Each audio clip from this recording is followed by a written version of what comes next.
Saudara, hari ini kita masih meneruskan seri khotbah daripada Kingdom Vision, visi kerajaan surga. Ya saudara, mungkin saudara kata, oh visi kerajaan surga, setiap gereja juga punya visi kerajaan surga. Masa visi kerajaan dunia nggak mungkin kan? Saudara, kita belajar visi kerajaan surga tidak hanya kita belajar, tetapi kita melakukannya. Amin. Jadi 4 atau 5 khotbah ini berdasarkan firman Tuhan, kehendak Tuhan, yaitu visi kerajaan surga di dalam bumi ini. Amin. Saudara ingat khotbah yang pertama berbicara tentang mengingat orang miskin. Sudah melakukan dong? Nggak ingat Pak, banyak persoalan saya ingat persoalan saya saja. Ya Tuhan akan menolong persoalan pribadi saudara, amin. Amin. Tapi firman Tuhan mengatakan ingatlah orang-orang miskin. Dan saya katakan kemarin 2 minggu lalu, ketika saudara mengingat orang miskin, Tuhan akan mengingat engkau. Tuhan tidak berbicara, kamu melayani 7 hari, setiap minggunya, khotbah. Tidak ada firman Tuhan mengatakan Tuhan mengingat. Ya. Tetapi firman Tuhan di dalam kisah para rasul mengatakan kepada Cornelius, Cornelius, engkau banyak berbuat baik dan memberikan sedekah bagi orang yang miskin dan membutuhkan. Tuhan mengingat engkau. Luar biasa enggak saudara? Amin. Kemudian kita berbicara tentang 2 menjadi 1. Ingin? Percaya saudara? 2 menjadi 1 minggu lalu berbicara tentang 3 in 1. Bahasa Indonesia 2 menjadi 1, tetapi terjemahannya 3 in 1. Karena ada Yesus di sana. Amin. Nah, yang ini saya katakan di sini, kita berbicara tentang kerajaan surga. Ya, oh Pak Ari, memberi makan orang miskin dilakukan di gereja-gereja lain. Bukan hanya gereja lain, dunia juga melakukan. Saudara mengerti? Jadi kita melakukan untuk seperti mana ministry memperhatikan orang miskin yang kurang beruntung, itu bukan sekedar mengikuti orang lain, gereja lain, tetapi berdasarkan firman Tuhan.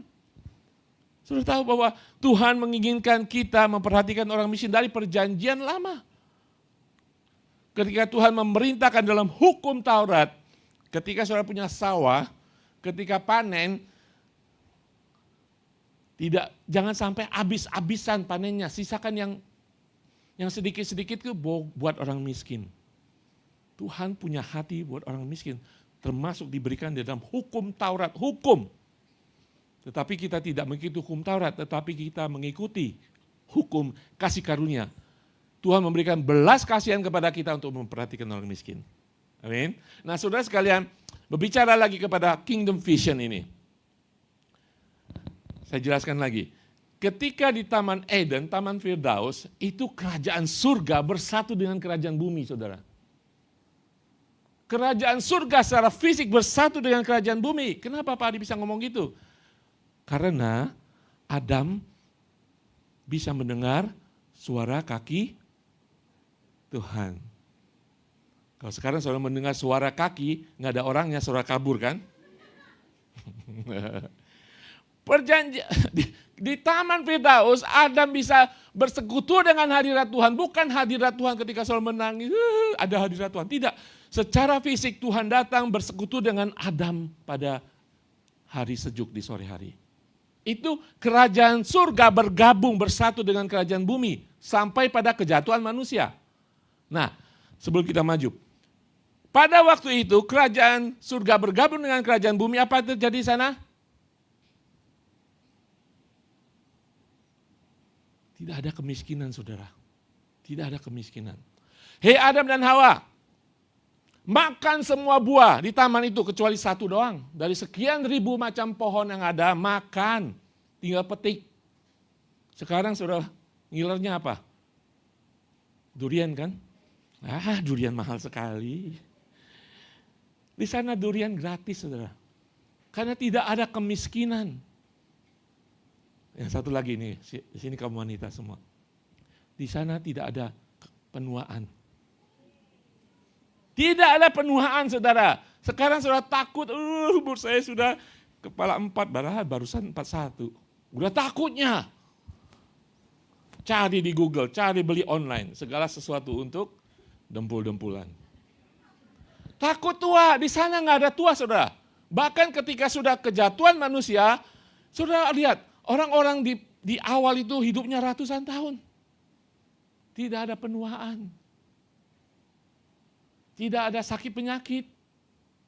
Pernikahan hanya satu. Ya, Pak Ari mau kemana? Adam cuma ketemu Hawa. Cuman memang tidak direncanakan, tidak didesain oleh Tuhan terjadi perceraian.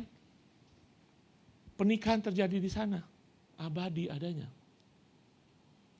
Bagi saat hari-hari ini kalau saudara melihat, wah ulang tahun pernikahan 70. Baru saya melihat kemarin di Facebook, udah tua. 70 tahun lebih ulang tahun pernikahannya. Sesuatu keajaiban kan? Tuhan tidak pernah mendesain ada perceraian. Tuhan tidak pernah mendesain ada ketuaan. Tadi saya dan Ibu Nurul bertemu dengan satu jemaat. Saya nggak pernah kira dia umurnya 60 tahun. Hampir 60 tahun. Masih muda. Tapi kita nggak mengira kan, kita melihat itu sebagai suatu keajaiban.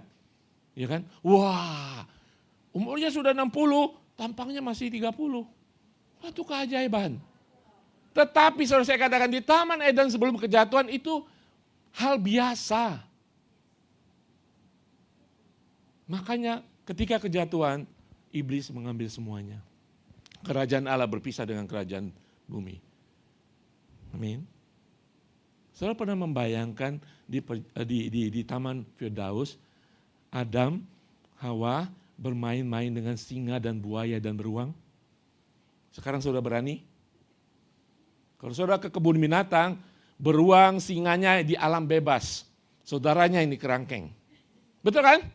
Saya menonton singa dan beruang, saudara yang di kerangkeng. Lewatin terowongan kerangkeng, singanya amat bebas. Di Taman Eden mereka bermain, bercanda dengan binatang-binatang buas. Kalau sekarang ada orang bisa, wah, ya kan? Seperti orang-orang di sirkus, itu kan dia memelihara dari kecil. Wah, itu adalah tanda-tanda kerajaan surga. Yang bagi sekarang kita ini, kalau kita melihat hal itu suatu keajaiban. Betul? Nah, ketika kejatuhan manusia, Tuhan memilih satu bangsa, bangsa Israel. Tuhan ingin mendatangkan kerajaannya lagi di bumi. Disuruhlah bangsa Israel membuat bait suci. Jadi hadirat Allah itu datang hanya di bait suci. Pada orang-orang tertentu, pada waktu-waktu tertentu. Sampai Yesus mati di kayu salib. Kerajaan Allah kembali datang ke bumi. Tapi masih dalam bentuk hadirat Allah. Sampai kita sungguh-sungguh datang ke kerajaan Allah nanti. Amin. Itu secara fisik kita ada di kerajaan Allah. Itu tujuannya. Nah hari ini itulah visi kerajaan Allah. Saya ingin katakan, apa yang dilakukan ICA, mana ministry, pelayanan pernikahan, kemudian ada pelayanan marketplace, pelayanan healing, kesembuhan yang kita bicarakan hari ini, tanda dan mukjizat. Itu adalah hal-hal yang lumrah di dalam kerajaan Allah. Tuhan Yesus mengatakan, saudara suruh kita berdoa apa? Datanglah kerajaanmu di surga, di bumi seperti di saudara tahu kedalaman pengajaran Kristus bagi orang percaya. Di surga ada kemiskinan. Di surga jalannya tidak dilapisi emas, saudara. Terbuat dari emas. Saudara yang suka emas, mas. Soal di surga yang suka emas, benar nggak surga itu jalanannya terbuat dari emas? Bukan dilapisi emas, saudara. Allah kita kaya. Amin. Dia yang memberkati kita. Amin. Di surga ada sakit penyakit. Ketika saudara mendoakan orang sakit, katakan surga terjadi pada hidup orang ini. Tidak ada sakit penyakit, tidak ada kemiskinan. Amin saudara. Itulah visi kerajaan surga yang kita bahas beberapa minggu ini harus berdasarkan firman Tuhan. Hari ini, saya belum khotbah saudara. Hari ini judul khotbahnya adalah tanda-tanda yang menyertai. Kita berbicara tentang tanda, keajaiban, mukjizat dan sebagainya. Nah, siapa hari-hari ini menunggu tanda-tanda dari surga dalam kehidupan saudara? Menunggu tanda-tanda dari Tuhan. Setiap kita bukan? Iya kan? Kita menunggu tanda Tuhan, kapan saya lepas dari masalah ini, kapan saya sembuh dari sakit penyakit ini. Kita semua menunggu. tanda dari surga. Saudara harus tahu bahwa kehendak Tuhan untuk saudara, kata keselamatan itu bukan keselamatan ketika kita percaya kepada Tuhan dan Yesus sudah selesai, tidak. Kata keselamatan setario itu berarti keseluruhan. Damai sejahtera, tidak ada sakit penyakit, berkecukupan dalam kehidupan kita seterusnya. Amin. Nah, saudara, bacaan kita hari ini dari Markus 16, 15 sampai 20. Mari kita baca bersama-sama. Saudara mengerti bacaan ini ya. 3, 2, 1. Lalu ia berkata kepada mereka, pergilah ke seluruh dunia, beritakan Injil kepada segala makhluk. Siapa yang percaya dan dibaptis akan diselamatkan, tetapi siapa yang tidak percaya akan dihukum. Ayat 17. Tanda-tanda ini akan menyertai orang-orang yang percaya. Mereka akan mengusir setan-setan demi namaku. Mereka akan berbicara dalam bahasa-bahasa yang baru bagi mereka. Mereka akan memegang ular dan sekalipun mereka minum racun maut, mereka tidak akan mendapat celaka. Mereka akan meletakkan tangannya atas orang sakit dan orang itu akan sembuh. Ayat 19. Next. Sesudah Tuhan Yesus berbicara demikian kepada mereka, terangkatlah ia ke surga, lalu duduk sebelah kanan Allah.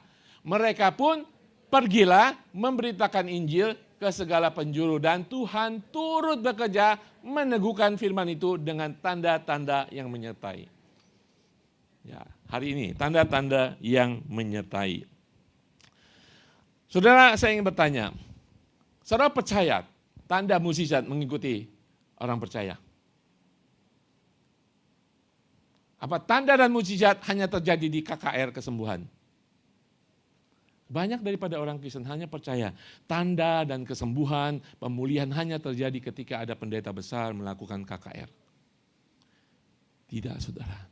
Firman Tuhan tidak mengatakan KKR besar. Firman Tuhan tidak mengatakan pendeta besar. Mereka, para murid, saudara dan saya adalah para murid. Katakan kiri kanan, kamu adalah murid Kristus. Artinya apa? Tanda dan mukjizat akan mengikuti orang percaya, anak-anak Tuhan. Ada amin? Ya, kita terbiasa KKR kesembuhan, kita bawa sekampung. Tidak apa-apa saudara, tetapi hari ini saudara belajar. Setiap orang percaya yang beriman kepada Tuhan, saudara adalah pembawa mukjizat dimanapun saudara berada. Amin. Jadi apa maksud daripada tanda dan mukjizat ini bagi kehidupan orang percaya? Mengapa harus ada tanda dan mukjizat? Dan apa tujuan daripada tanda mukjizat ini? Kita belajar 3 hal pagi, siang, sore hari ini. Pertama, tanda dan mukjizat mendemonstrasikan kerajaan surga. Tanda mukjizat mengikuti orang percaya mendemonstrasikan kerajaan surga. Saya tahu ada orang bisa melakukan tanda dan mukjizat. Belum tentu mereka mendemonstrasikan kerajaan surga. Iya Pak Hari, dulu saya pernah ke orang pintar. Benar Pak Hari, saya dapat lotre. Iya saudara, bisa terjadi. Iblis punya kekuatan juga. Tapi saya ingin katakan setiap orang percaya harus tahu bahwa tanda dan mukjizat yang dialami, yang dilakukan melalui hidupnya, itu mendemonstrasikan kerajaan Allah yang ada dalam kehidupan saudara. Amin. Amin saudara, percaya. Nah, kita baca di sini. Sejak kejatuhan manusia, bumi bukan lagi tempat bertemunya kerajaan surga dan bumi. Sampai Yesus datang memberikan kerajaan surga. Amin. Di dalam Matius 1:17 mengatakan, sejak waktu itulah Yesus memberitakan, bertobatlah sebab kerajaan surga sudah dekat. Rajanya datang ketika surga begitu jauh dari bumi. Karena kejatuhan manusia, Yesus datang membawa kerajaan surga bertemu dengan kerajaan bumi lagi. Bagi setiap yang percaya, kerajaan surga ada dalam kehidupan saudara. Saudara tidak main-main, raja itu sendiri datang membawa kerajaan surga. Jadi ketika saudara baca firman Tuhan ini, bertobatlah sebab kerajaan surga sudah dekat atau sudah datang. Saudara, nah ketika Tuhan Yesus mengatakan itu, apa yang dilakukan Tuhan Yesus selama 3 tahun? Mukjizat terjadi, tanda-tanda keajaiban terjadi. Apa saja mukjizat tanda-tanda yang dilakukan Tuhan Yesus? Apa? Air menjadi anggur. Itu adalah tanda pertama yang dilakukan Tuhan Yesus. Apalagi saudara? Menyembuhkan, mengusir iblis, bahkan membangkitkan orang mati. Bukankah itu tanda? Bahwa tanda itu adalah bahwa kerajaan Allah sudah ada. Nah, saudara saya yang percaya kepada Tuhan Yesus, saya katakan, saudara adalah pembawa kerajaan Allah dimanapun saudara pergi. Nah, disinilah kita harus sadar, firman Tuhan ini mengajarkan kita bukan pendeta gede yang bisa melakukan tanda dan mukjizat. Kembali kepada saudara pembawa kerajaan surga, saudara bisa melakukan itu semuanya. Masalahnya kita melakukan apa tidak? Pak Hari ada yang sakit, tolong didoakan. Saudara doakan kalau saudara adalah anak Tuhan. Jangan pendeta terus. Rubah itu mindset, rubah. Ada Roh Kudus, ada kuasa Allah dalam kehidupan kita. Amin. Katakan kiri kanan, kamu bisa melakukan mukjizat. Nah, sejak kedatangan Tuhan Yesus menjadi pertemuan kerajaan surga dan kerajaan surga terjadi setiap hari. Saudara bisa melihat hamba-hamba Tuhan, para rasul, pengikut Tuhan, pengikut jalan benar, setiap hari terjadi kesembuhan, setiap hari terjadi mukjizat. Amin. Kita lihat Markus 4 ayat 23-24 mengatakan, Yesus pun berkeliling di seluruh Galilea. Ia mengajar dalam rumah-rumah ibadat dan memberitakan Injil kerajaan Allah serta apa? Melenyapkan segala penyakit dan kelemahan di antara bangsa itu. Ayat 24, maka tersiarlah berita tentang dia di seluruh Syria. Dibawalah kepadanya apa? Semua orang yang buruk keadaannya, yang menderita berbagai penyakit dan sengsara, yang kerasukan, yang sakit ayan, dan yang lumpuh. Lalu Yesus menolak mereka. Menyembuhkan mereka. Tapi saudara perhatikan, ayat 23 dimulai dengan ketika Tuhan Yesus mengajar, memberitakan Injil kerajaan Allah. Jadi tidak semata-mata melakukan mukjizat. Kalau saudara baca Injil, 3 tahun pelayanan Tuhan Yesus, dia selalu mengajar, kemudian dia turun gunung. Dia mengajar, kemudian dia turun gunung. Tidak mengajar dan tidak melakukan apa-apa. Mengajar kerajaan surga, kemudian diteruskan dengan bukti daripada kerajaan surga. Melakukan penyembuhan, pengusiran setan, mencelikan mata orang buta, itu mendemonstrasikan kerajaan surga, kuasa, otoritas daripada kerajaan surga. Bacaan awal dikatakan, ketika Tuhan Yesus naik ke surga, para murid pergi dan melakukan hal yang sama. Tanda dan mukjizat. Amin saudara? Buka pikiran kita. Kalau saudara melihat tanda dan mukjizat, berarti demonstrasi kerajaan Allah di situ. Ada hadirat sang raja di sana. Amin? Jadi kalau kita mengerti ini, ketika bisa mendoakan dan kemudian sembuh sakit penyakit itu, bukan kerajaan kita, tapi kerajaan surga sedang terjadi di tempat itu. Demonstrasi daripada kerajaan surga. Amin. Slide berikutnya. Itulah yang dimaksud Tuhan Yesus. Datanglah kerajaanmu, jadilah kehendakmu. Penyampaian firman dan perbuatan berjalan beriringan. Tanda dan mukjizat menandakan kuasa kerajaan Allah dinyatakan di tengah-tengah kita. Amin. Haleluya, kita harus percaya itu dan kita harus mengerti firman Tuhan sehingga kita mengerti tanda dan mukjizat apa tujuannya, mengapa terjadi. Amin. Kerajaan Allah dibuktikan dengan tanda dan mukjizat, membuktikan identitas Yesus. Demikian ketika ada tanda dan mukjizat melalui saudara, itu membuktikan bahwa saudara adalah anak-anak kerajaan surga. Orang akan melihat bukan dia orang gereja, tetapi ada kuasa sang raja. Amin. Kita punya saudara, kita punya semuanya. Bukan hanya orang-orang besar ataupun orang sekolah tinggi. Ketika saudara anak Allah, saudara anak kerajaan surga. Kerajaan surga ada dalam kehidupan saudara. Kuasanya ada, kuasa sang raja ada. Saudara bisa dipakai Tuhan untuk menyatakan tanda dan mukjizat ada. Ini adalah metode kerajaan surga. Melakukan mukjizat, tanda dan mukjizat, membuktikan, mendemonstrasikan kerajaan surga. Ketika Tuhan Yesus 3 tahun dia mengutus ke-12 muridnya dan tanda dan mukjizat terjadi. Bahkan Yudas juga melakukan tanda dan mukjizat, saudara. Yudas salah satu daripada murid. Keluar juga tanda mukjizat terjadi melalui dia. Walaupun akhirnya dia mengkhianati Tuhan Yesus. Kemudian Tuhan Yesus mengutus 70 atau 72 muridnya. Bahkan Tuhan Yesus mengaku, aku melihat iblis, roh-roh jahat berjatuhan dari langit. Begitu kuasanya kalau kita percaya kepada Tuhan. Amin. 1 Korintus 4:20 mengatakan, sebab kerajaan Allah, apa? Bukan terdiri dari perkataan, tetapi dari kuasa, beriringan. 1 Tesalonika 1:5, sebab Injil yang kami beritakan bukan disampaikan kepada kamu dengan kata-kata saja, tetapi juga dengan kekuatan oleh Roh Kudus dan dengan suatu kepastian yang kokoh. Memang kamu tahu bagaimana kami bekerja di antara kamu oleh karena kamu. Jadi kehidupan orang percaya, kerajaan Allah dalam kehidupan kita tidak hanya, yes kita harus belajar seperti saat ini. Saudara diperdalami, diubahkan mindset saudara tentang Injil, kebenaran firman Tuhan, tanda dan mukjizat. Kita belajar, tapi tidak belajar. Tapi saudara harus melakukan. Saya katakan, ketika Yesus melakukan pengajaran, disertai dengan tanda dan mukjizat. Saudara enggak sekarang? Jangan saudara pisahkan mukjizat Tuhan Yesus, tapi satukan dengan pengajaran Tuhan Yesus. Karena pengajaran kebenaran firman Tuhan terus dilanjutkan dengan pembuktian daripada tanda dan mukjizat.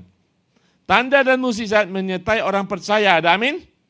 Yang hidupnya beriman dan taat. Mereka adalah pembawa kerajaan Allah kemanapun mereka pergi. Kemanapun saudara pergi, saudara pembawa kuasa kerajaan Allah. Amin. Yang kedua saudara, tanda dan mukjizat tadi mendemonstrasikan kerajaan Allah. Yang kedua, tanda dan mukjizat meneguhkan berita Injil. Ya, kalau saudara menyampaikan sesuatu kepada seseorang, berita gitu ya, pasti orang, masa sih? Ya kan? Ya kan? Buktinya apa gitu? Jadi perlu peneguhan. Jadi tanda dan mukjizat meneguhkan berita Injil.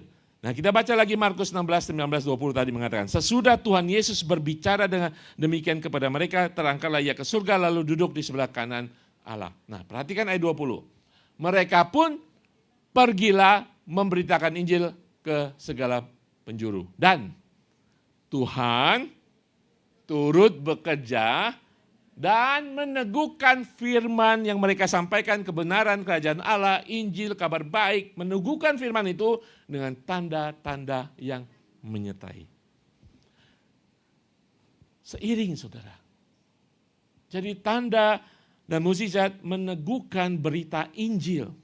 Nah, mungkin sebagai contoh seperti ini saudara. Ketika saudara menghadapi seseorang yang belum percaya, ya kan?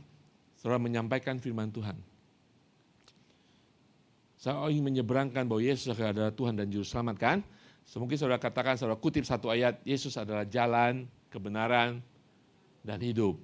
Ya, kalau ketika dia ada masalah, saudara berdoa bagi mereka. Nah itulah tidak hanya kebenaran firman Tuhan, tetapi melakukan firman Tuhan. Saudara berdoa, mungkin saudara tidak tahu apa masalahnya. Tapi percaya firman Tuhan akan di-backing, bahasa premannya, di-backing oleh tanda dan mukjizat. Amin. Itu yang kita lakukan, tidak hanya melakukan firman Tuhan, iya. Tapi kita contoh apa yang dilakukan Tuhan Yesus juga melakukan. Sehingga terjadi tanda dan mukjizat. Nah, saya ingin katakan ayat 20 ini membuat para murid tidak ragu lagi. Membuat para murid menjadi berani dan radikal. Saudara tahu bahwa ayat 20 ini Tuhan Yesus baru naik ke surga. Belum turun Roh Kudus, saudara. Belum turun Roh Kudus. Belum hari Pentakosta. Mereka dengan berani keluar. Dan mukjizat mengikuti mereka. Karena Allah turut bekerja. Mereka ingin mencontoh. Saya sudah melihat, saya sudah mengalami bersama Tuhan Yesus. Dan Tuhan mengutus saya. Kita lakukan. Ayo, kita lakukan. Kan kita tahu di dalam perjanjian baru, awal-awal gereja mula-mula. Mukjizat itu secara alami terjadi setiap hari. Mukjizat itu bukan ditunggu-tunggu lagi kalau ada KKR besar. Setiap hari terjadi. Kenapa saudara? Karena mereka tahu bahwa tanda dan mukjizat meneguhkan berita kebenaran yang mereka percayai. Amin. Nah, kata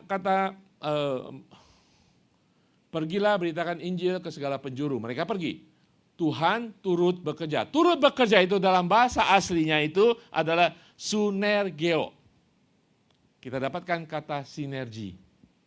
Ketika kita memberitakan firman Tuhan, Tuhan bersinergi dengan kita, membantu kita, bekerja sama dengan kita untuk melakukan mukjizat. Amin. Bukan kita, saudara. Nah, bahayanya ketika kita bisa melakukan mukjizat. Ada tanda-tanda melalui doa kita, melalui tangan kita, melalui perkataan kita. Ingat, Tuhan yang bersinergi dengan kita. Kalau kita tidak hati-hati, kita mencuri kemuliaan Tuhan. Kita merasa bangga, saya bisa, saya dipakai Tuhan, saya. Ingat, Tuhan bersinergi dengan kita.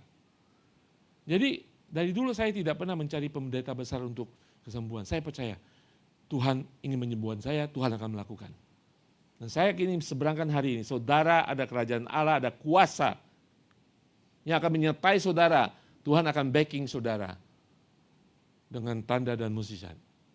Masalahnya, kita tidak melakukannya. Masalahnya, kita hanya menunggu orang-orang yang memang dipakai Tuhan. Mereka tidak salah, yang salahnya kita. Jadi terbentuklah konsep mindset kita bahwa tanda dan mukjizat bisa dilakukan orang-orang tertentu saja. Tidak, saudara. Ketika ada kerajaan Allah dalam kehidupan saudara, ada kuasa Roh Kudus yang dimeteraikan dalam kehidupan saudara, saudara adalah pembuat tanda dan mukjizat. Amin. Itu yang dimasukkan di sini. Allah turut bekerja. Kemudian dikatakan Tuhan meneguhkan firman itu. Tapi saya bertanya ya, saudara pernah memberitakan firman Tuhan? Pertanyaannya begini. Tuhan turut bekerja meneguhkan firman itu. Apakah saudara sering, pernah, kadang-kadang memberitakan firman kebenaran itu? Kalau saudara jarang, yang saudara ngomongkan orang masalah-masalah dunia, tidak ada firman keluar, Tuhan meneguhkan apa?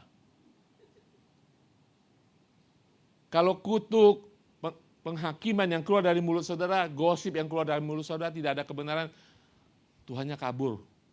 Tuhannya malu. Ada amin? Betul kan? Jadi harus ada firman. Tuhan turut bekerja meneguhkan firman itu. Untuk punya firman, kita harus belajar firman. Kalau duduk di tempat ini 1 jam, dicekokin firman. Belum melakukan, keluar daripada tempat ini, saudara belajar firman Tuhan, wartakan firman, dan turun Tuhan akan bekerja meneguhkan firman yang saudara berikan. Amin saudara? Itulah maksudnya, Tuhan meneguhkan firman itu. Tapi harus ada firman yang keluar dari mulut kita. Tuhan mengkonfirmasi, memvalidasi apa yang kita katakan dengan kuasa yang terjadi dari surga buat apa yang kita katakan. Kebenaran firman Tuhan. Kisah Para Rasul 4:3 mengatakan, Paulus dan Barnabas tinggal beberapa waktu lamanya di situ. Mereka mengajar dengan berani. Mengajar apa saudara? Firman Tuhan. Injil. Saya percaya ada yang duduk, saya nggak pernah sekolah Alkitab Pak. Saudara sekolah kehidupan. Sekolah Alkitab tidak membuat orang menjadi ahli dalam Alkitab. Setiap orang punya sekolah-sekolah kehidupan. Saudara pernah diteguhkan firman Tuhan? Dari masalah saudara? Punya masalah saudara tadi firman Tuhan. Nggak apa-apa. Firman Tuhan benar-benar melekat karena persoalan itu. Belajar dari situ. Tuhan siapkan saudara untuk bertemu dengan orang-orang punya masalah yang sama. Saudara punya modal Alkitab, firman Tuhan satu pun itu. Itu kebenaran firman Tuhan. Tuhan akan meneguhkan ketika saudara dengan berani memberitakan firman Tuhan itu. Dikatakan apa? Mereka dengan berani, mengajar dengan berani karena mereka percaya kepada Tuhan. Dan Tuhan apa? Menguatkan berita tentang kasih karunia-Nya dengan ditambahkan mengaruniakan kepada mereka kuasa untuk mengadakan tanda-tanda dan mukjizat. Tetapi dimulai dengan berani mengajar. Sebelumnya satu langkah. Saudara harus berani belajar. Sebelum mengajar, belajar loh. Sebelum belajar, saudara harus berani menyediakan waktu. Iblis mencuri waktu kita. Saya nggak punya waktu Pak, saya tidur jam 1. Saudara nggak usah sediakan waktu 1 jam. 15 menit kalau Tuhan berbicara, Tuhan berbicara. Satu ayat ketika Tuhan berbicara. Dimulai dengan berani menyediakan waktu, belajar firman Tuhan. Kemudian saudara akan diberanikan untuk mengajar. Dan Tuhan akan menambahkan karunia untuk memberikan tanda dan mukjizat. Amin. Firman Tuhan ini meneguhkan kita.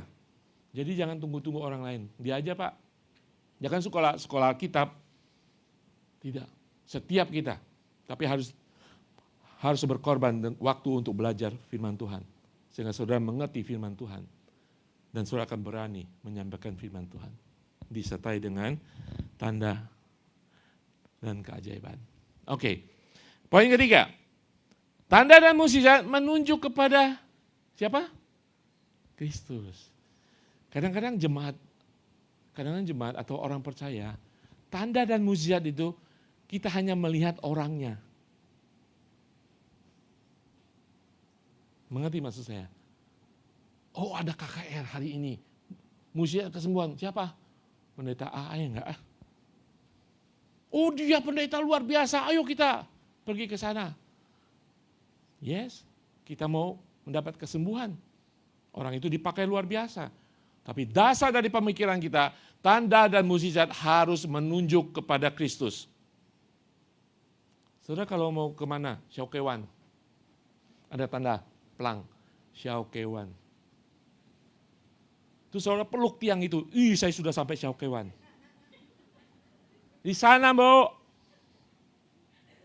mukjizat terjadi harus menunjuk kepada Tuhan Yesus. Kita tidak tinggal di mukjizat dan tanda-tanda. Amin saudara? Saudara mengerti itu? Mukjizat dan tanda-tanda itu bukan yang terpenting.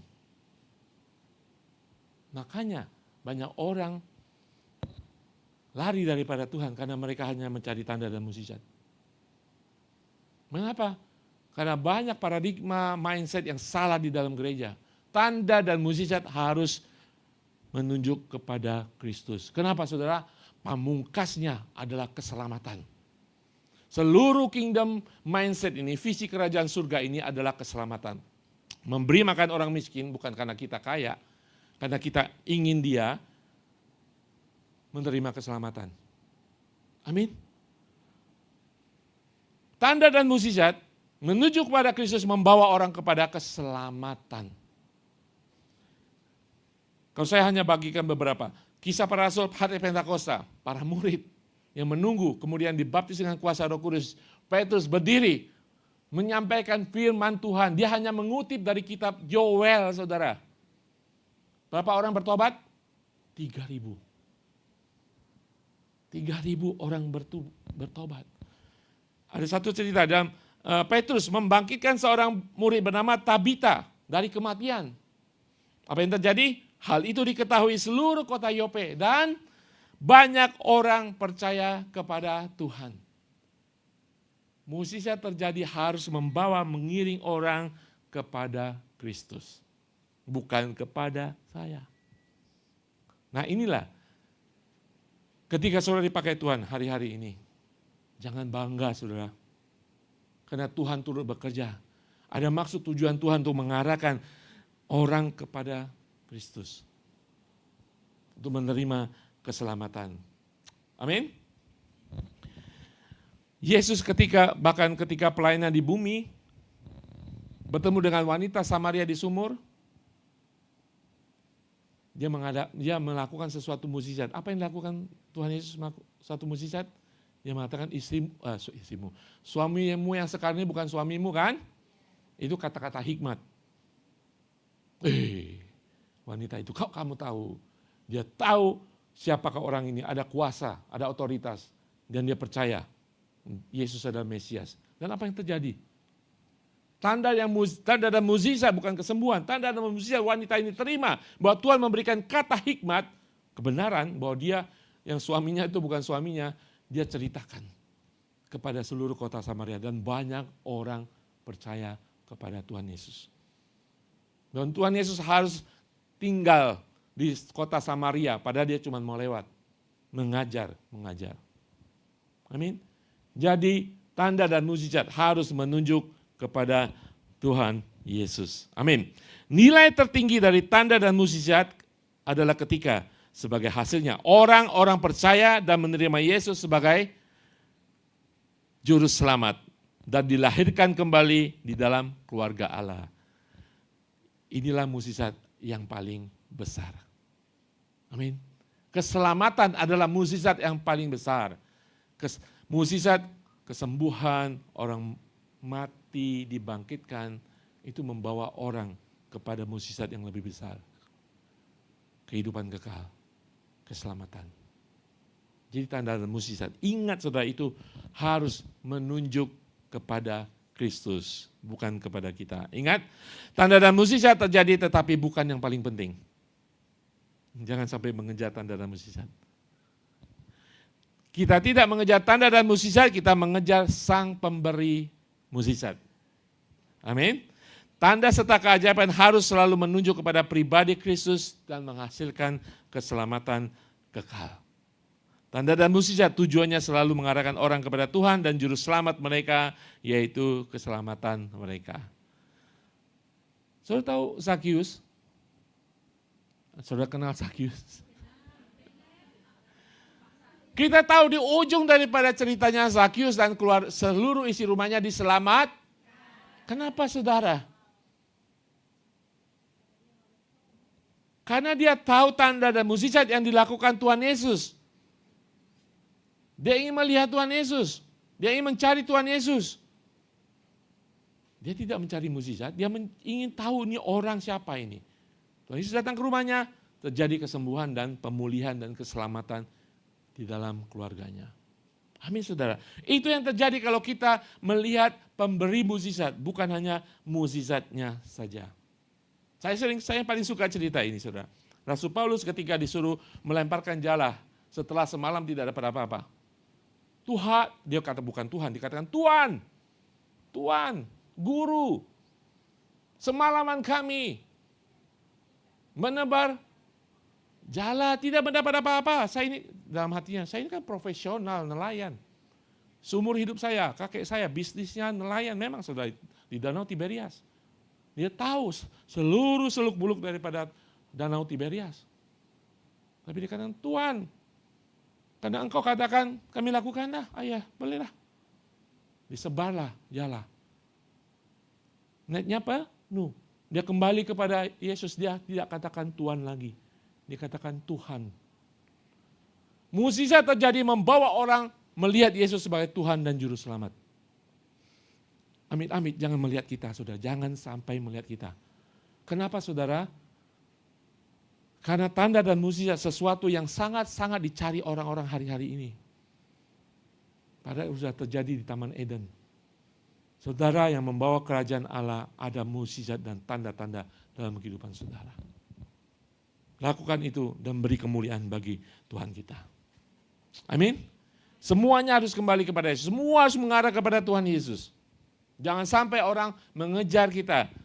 Minta kita doakan. Oke, kita doakan. Kenapa saudara orang dunia, dulu kita seperti itu ya. Ketika saudara dipanggil Tuhan menjadi percaya kepada Tuhan, mungkin saudara mengalami tanda dan mukjizat. Ada kesembuhan didoakan seseorang. Akhirnya saudara percaya kepada Tuhan kan? Betul? Karena ada anak saya disembuhkan. Ataupun ada berkat Tuhan buka lagi. Oh iya ya, Tuhannya si A ini luar biasa. Terjadi mukjizat. Kemudian membawa saudara percaya kan? Nah saudara, tanda dan mukjizat ini adalah bagi orang-orang yang mau melihat dengan kasat mata kuasa Tuhan. Tetapi, saya katakan ketika saudara sudah menjadi orang percaya, tanda dan mukjizat jarang terjadi dalam kehidupan saudara. Kenapa saudara? Karena saudara harus bertumbuh dalam iman. Tetapi melalui saudara, iman saudara, karena kerajaan Allah dalam kehidupan saudara, saudara adalah pembawa kerajaan Allah dan saudara adalah pelaku tanda dan mukjizat. Amin. Bagi orang yang kasat mata, itu sebagai bukti kerajaan Allah, kuasa Allah terjadi. Jadi kita belajar 3 hal hari ini, tanda dan mukjizat demonstrasi kerajaan Allah, tanda dan mukjizat meneguhkan berita Injil, tanda dan mukjizat menunjuk kepada Kristus. Jadi ingat, setiap kita orang percaya, kita dimeteraikan Roh Kudus, kerajaan Allah dalam kehidupan kita. Saudara adalah pelaku mukjizat. Saudara, kita perjanjian gereja mula-mula, saya katakan, supernatural itu sangat natural. Kejadian-kejadian kesembuhan, pemulihan, kebangkitan orang daripada mati, itu biasa saudara. Karena mereka mengerti Injil yang mereka beritakan itu ada kuasanya. Tidak hanya menyelamatkan, tetapi ada mukjizat terjadi di sana. Sudah biasa supernatural itu. Sudah biasa tanda dan mukjizat terjadi di gereja mula-mula. Suruh baca. Nah hari ini kita belajar khotbah kedua. Peneguhan buat saudara. Oke? Tadi saudara sudah mengerti apa itu tanda dan mukjizat. Saya ingin membagikan 2 hal mengingatkan saudara sesuatu yang akan terjadi dalam kehidupan saudara. Pertama, waspada. Waspada pertama. Takut kan? Takut kepada iblis? Waspada pertama, saudara akan dipersiapkan untuk pekerjaan yang lebih besar. Amin? Karena saudara anak Allah. So, kalau mengerti tanda dan mukjizat tadi 3 hal, waspada. Saudara takut kan? Saya sengaja pakai kata waspada supaya saudara bangun semuanya. Saudara akan dipersiapkan untuk pekerjaan yang lebih besar. Amin? Yohanes 14 mengatakan, aku berkata kepadamu, Yesus mengatakan, sesungguhnya barang siapa percaya kepadaku, ia akan melakukan juga pekerjaan-pekerjaan yang aku lakukan, kata Tuhan Yesus. Bahkan pekerjaan-pekerjaan yang lebih besar daripada itu, sebab aku pergi kepada Bapa. Dan apa juga yang kamu minta, dalam namaku aku akan melakukannya supaya Bapa dipermuliakan di dalam anak. Jika kamu meminta sesuatu kepadaku dalam namaku, aku akan melakukannya. Jadi siap-siap saudara untuk melakukan pekerjaan besar. Amin. Sudah tahu, setelah Tuhan Yesus naik ke surga, Pentakosta terjadi, para murid melakukan mukjizat dan tanda lebih besar daripada Tuhan Yesus. Kok bisa? Tuhan Yesus mengatakannya. Saudara tahu, kalau saudara baca Kisah Para Rasul, ketika Rasul Petrus menuju Serambi Salomo, orang berjejer seperti ikan asin. Kenapa saudara? Supaya bayangan Petrus kena orang yang berjejer itu menjadi sembuh. Itu luar biasa. Bayangan Petrus saja bisa menyembuhkan orang. Saudara siap-siap, saudara akan melakukan pekerjaan yang besar. Jangan menjadi jemaat saja saudara. Pastor Edmund mengajarkan hari-hari ini, every member a minister. Jadi di ICA, secara keseluruhan ICA Indonesia tidak ada anggota jemaat. Tidak ada anggota jemaat. Setiap jemaat adalah pelayan. Mulai dari hal ini. Sama kita semuanya. Apa yang saya lakukan hanya fungsi, saudara. Fungsi saya sebagai pendeta. Ada yang fungsi sebagai kebersihan. Fungsi memimpin pujian. Fungsi pemusik. Tetapi semua kita adalah pelayan-pelayan Tuhan. Amin. Jadi yang katakan, saya cuma anggota. Nggak ada anggota, saudara. Nggak ada anggota di gereja. Setiap orang harus bisa melayani. Karena setiap orang diberikan Roh Kudus yang sama. 100%, nggak ada yang 50% Roh Kudus. Nggak ada Roh Kudus tinggal dalam kehidupan saudara hanya hari Senin dan Kamis. Senin dan Kamis. Nggak ada, setiap hari, setiap saat Roh Kudus ada dalam kehidupan saudara. Tinggal saudara activate saja, mengaktifasikannya saja. Dan mengerti firman Tuhan. Amin. Siap-siap dengan pekerjaan yang besar. Amin. Haleluya. Yang kedua, waspada kedua. Diperlengkapi dengan kuasa lebih besar. Saudara ingat kisah para rasul 1:8 mengatakan, tetapi kamu akan menerima kuasa kalau Roh Kudus turun ke dalam kamu. Setiap orang yang percaya menurut Efesus dimeteraikan oleh Roh Kudus. Yes, meterai itu saya sering katakan, meterai itu seperti seal, saudara, akan dibuka oleh yang punya ketika pada hari Tuhan. Saya sering katakan yes, bahwa meterai itu ketika iblis melihat roh saudara ada meterai Roh Kudus. Made in heaven. Dia tidak bisa mengganggu saudara. Meterai Roh Kudus itu akan mengawal saudara, menjaga saudara sampai pada hari Tuhan. Tetapi Roh Kudus itu juga memberikan kuasa. Engkau akan menjadi saksiku di Yerusalem, seluruh Yudea, Samaria, sampai ke ujung. Apa menjadi saksi? Saya bersaksi. Tidak. Ada firman Tuhan yang berkuasa, ada tanda dan mukjizat. Siap-siap saudara akan diperlengkapi lebih dahsyat lagi, kuasa yang lebih besar lagi. Ibrani 2:4 mengatakan, Allah meneguhkan kesaksian mereka oleh tanda-tanda dan mukjizat dan oleh berbagai-bagai pernyataan kekuasaan karena Roh Kudus yang dibagi-bagikannya menurut kehendaknya. Roh Kudus dalam kehidupan saudara ada kuasa untuk saudara melakukan perkara-perkara besar. Makanya tidak heran kalau kita baca Tuhan Yesus ke surga, dia akan memberikan Roh Kudus, tidak hanya menghibur saudara, tidak hanya memberi damai sejahtera, tapi kuasa untuk bersaksi. Untuk melakukan yang lebih hebat daripada Tuhan Yesus sendiri. Kalau kita lihat Rasul Paulus, ketika karam kapal, terdampar di pulau Malta. Ketika dia bantu orang penduduk Malta, tangannya dipatuk ular berbisa. Orang katakan, ini orang memang terkutuk. Sudah karam kapal, dipatuk ular berbisa, matilah dia. Rasul Paulus tidak mati, saudara. Apa yang terjadi? Karena tanda itu, saudara, seluruh penduduk kota Malta diselamatkan. Jadi apapun yang terjadi dalam kehidupan saudara, Tuhan tahu, Tuhan pegang kendali. Amin. Saudara tetap mempunyai hati yang percaya, mempunyai hubungan yang dekat dengan Tuhan. Ada maksud Tuhan. Walaupun tandanya enggak mengenakan, saudara harus siap dipakai Tuhan dengan luar biasa. Yang saudara perlukan adalah saudara harus bahasa Prancisnya. Ada kuasa kerajaan Allah dalam kehidupan saya harus kuasa firman Tuhan itu, kuasa kerajaan Allah itu bisa saya lakukan dan akan menghasilkan tanda dan mukjizat. Kapan terakhir saudara berdoa bagi orang sakit? Kapan terakhir saudara berdoa bagi teman saudara yang punya masalah? Hari ini saudara mendengar firman Tuhan, mulai dengan belajar kebenaran firman Tuhan. Kalau saudara mau sekolah Alkitab silakan. Yang penting saudara baca Alkitab, belajar Alkitab. Mengerti kebenaran firman Tuhan. Ketika Tuhan berbicara kepada saudara, firman Tuhan kena dalam hati saudara, Tuhan sudah siapkan ada orang yang perlu kebenaran itu. Tidak hanya saudara membagikan firman, bagikan kuasanya. Amin. Saya percaya Tuhan akan pakai kita. Mari kita berdiri, kita akan berdoa.